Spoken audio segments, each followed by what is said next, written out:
Assalamualaikum warahmatullahi wabarakatuh.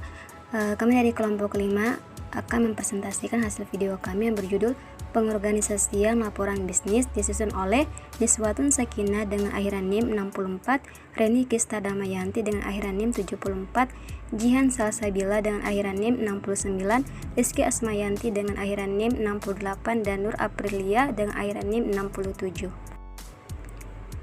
Untuk poin pertama, di sini kami akan membahas tentang pengertian laporan bisnis, yang mana laporan bisnis adalah dokumen faktual dan objektif yang dipergunakan untuk tujuan bisnis tertentu.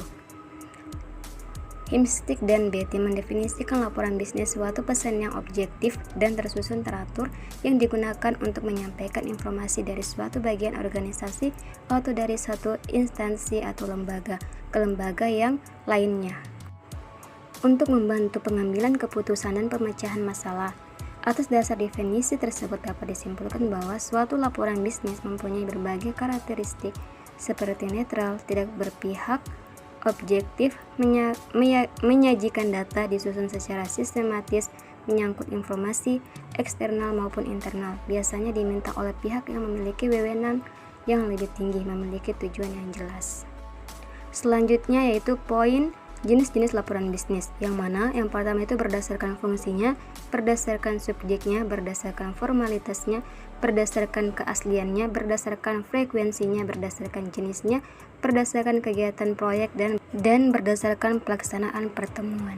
Oke, selanjutnya di sini kita akan membahas untuk poin pertama yaitu bagian pokok laporan bisnis, yang mana terdiri dari pendahuluan, teks, penutup.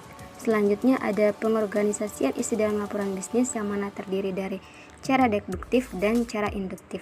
Selanjutnya ada penulisan laporan singkat. Laporan singkat mencangkup beberapa elemen penting dalam suatu laporan formal, antara lain yang pertama ada gaya penulisan pribadi yang menggunakan gaya penulisan orang pertama atau kedua. Yang kedua, grafik untuk lebih menekankan tulisan.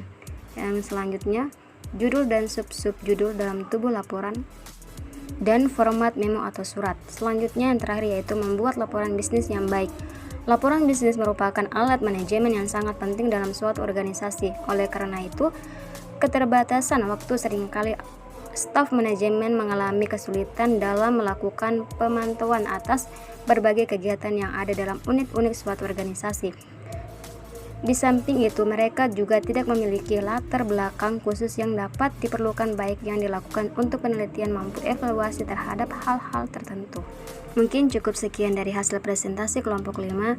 Saya ucapkan Assalamualaikum warahmatullahi wabarakatuh.